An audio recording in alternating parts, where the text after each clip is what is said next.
if you look at it critically, it's becoming very obvious that what all this is about settling political scores. It has nothing to do with renaming an airport. Really? It has everything to do with settling a major political part of our history, which is the sanctity and the 100% goodness of our first president and the illustrious Dr. Kwame Nkrumah.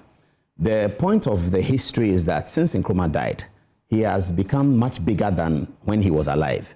In the year 2000, the British Broadcasting Corporation, which did the survey, and in that survey, many of us as university students voted for Kwame Nkrumah because he was competing with Nelson Mandela, and Nelson Mandela was South African. And we didn't understand how the African story of the century can be told without the emasculation of colonialism and imperialism. And you can't attribute that to Mandela. The removal of colonialism, imperialism, and the fight against neocolonialism is certainly Nkrumah's fight. So we felt that it is actually unfair to compare Nelson Mandela to Kwame Nkrumah. We even thought that John Mensah Saba had done more than Nelson Mandela for Africa, but that's beside the point.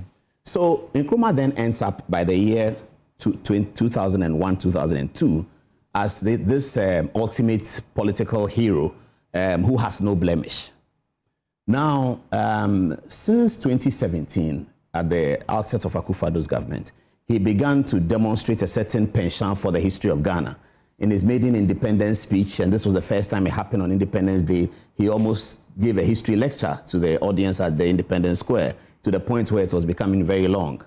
There has been some concerns then at that time about that, and I got personally involved because I attended a forum at the Socialist Forum to discuss these things on the celebration of 24th February, which is always the big day. 24th February is the day Nkrumah was overthrown. So this year, the overthrow of Nkrumah is going to be 60 years long. And it had always been planned by some of these actors that on the 60th anniversary of Nkrumah, let us restore Nkrumah's image 100% over Ghana. This Kotoka's name on an important edifice like the airport is the remaining last leg of the nemesis of Nkrumah that must be taken away, because they have been able to establish Nkrumah as the hero and the 100% hero since the BBC issue. Now, what we have been pointing out is that they started by arguing that Kotoka is a coup maker. Okay. And then that argument appears to be shifting. If you listen to Ambassador Kwesi Pratt, he was concerned that Mahama Ayariga is turning this whole thing into a tribal matter. That what is Zakra and what is all that? It's not about a tribal matter. It is about removing the image of some coup maker, as they say. Okay, you just talked about Arthur Kennedy, who then mentioned the coup maker thing relating to Rawlings. And then we also know about Franklin Kujo, who put up how Nkrumah's regime was murderous. What we would like Ghanaians to see, and at the end of the day, the government will make its decision.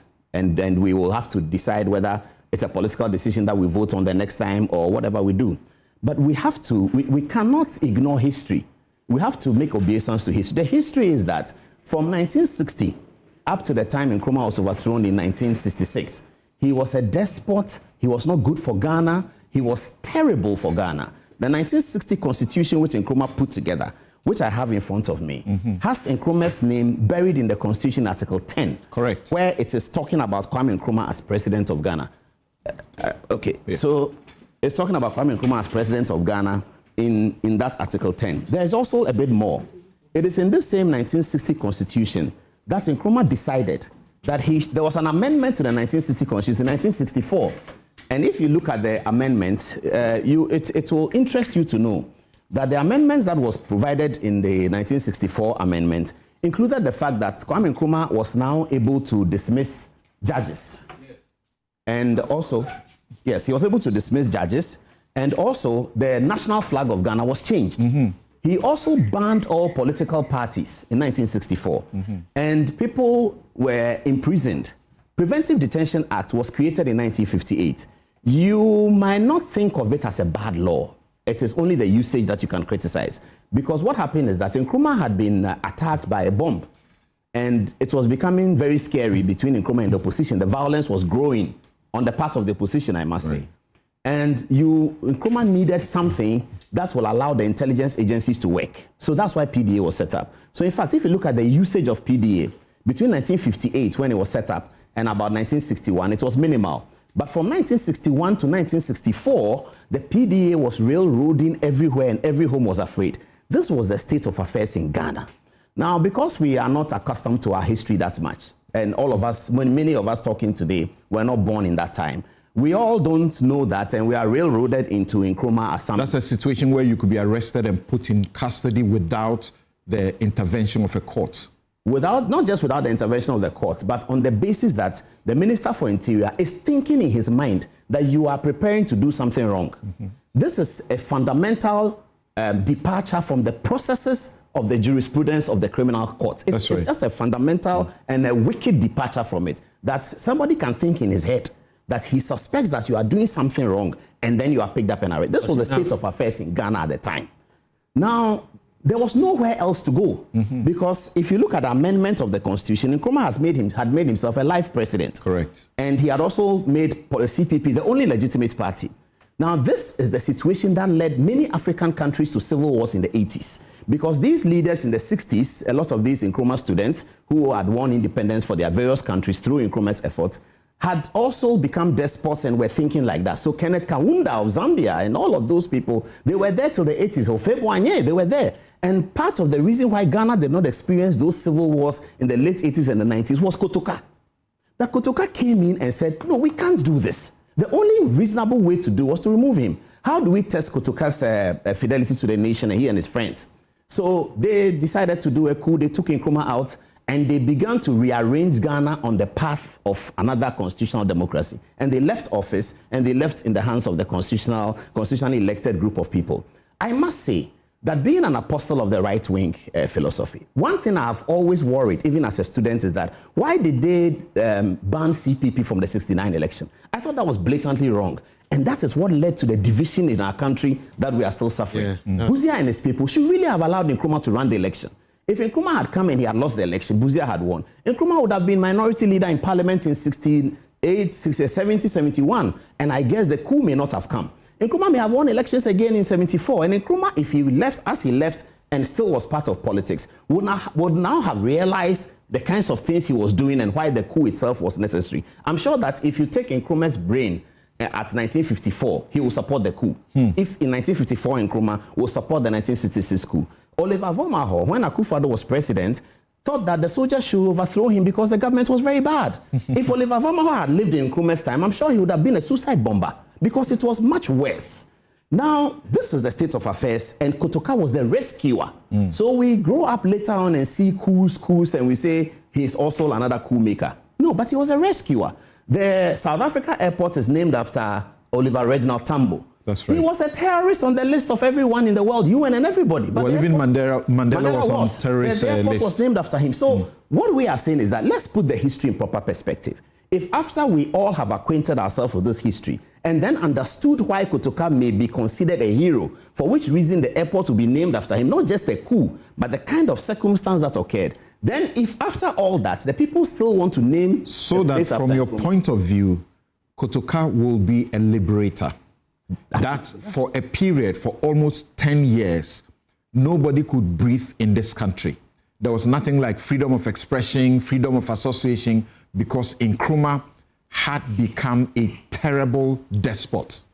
Correct? That's the point. Not just that. The 1960 Constitution, and in Ghana we have had 60 Constitution, we had 69, we had 79. I dare say that the 69 Constitution will work today. If you look at the provisions of it, it will work today. 79 will work today. They should tell us whether 1960 Constitution will work today. A constitution that says that the president can sack judges. A constitution that makes no provision for a presidential election. Zero provision for it. The election of the president occurs when the president resigns, when the president is not there. There's nothing like on this date we are going to have an election. And it's actually named in the constitution. Yes. Now see what happened. Nkrumah was popular. Yes, he was. In 1951, he won the election. 54, he won the election. 56, he won the election. You cannot win 3 successive elections in those days if you are not popular. But here's the charge.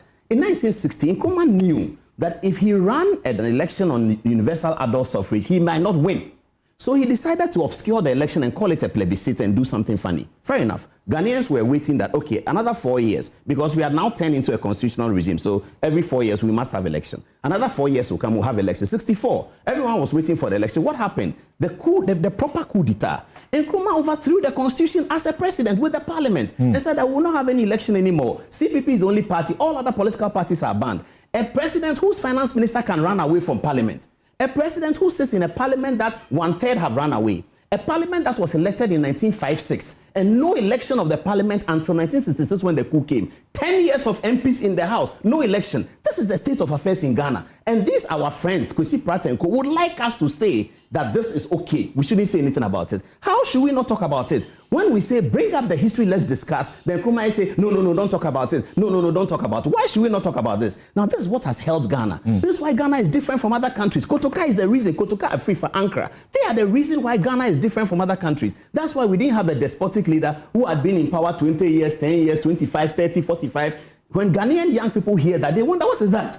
Somebody has been in power 45 years. Museveni in Uganda. Hey, no Ghanaian young person can relate to that. They can't relate to that because of Kotoka. If it's not for Kotoka, Nkrumah would have been president till we finished school. But when Jerry took over, he almost did 20 years. But that is why there was such excessive pressure on Jerry. If you read the 1988 report of compulsorily go and democratize, that's why there was such much pressure on him. And that's why Jerry succumbed to that pressure, because he was scared of the Nkrumah situation. So much as he was strong, he was being told that, Charlie, don't become an Nkrumah, the coup will come. So let's go and democratize. You are popular, you can win the election. And that's what happened. All of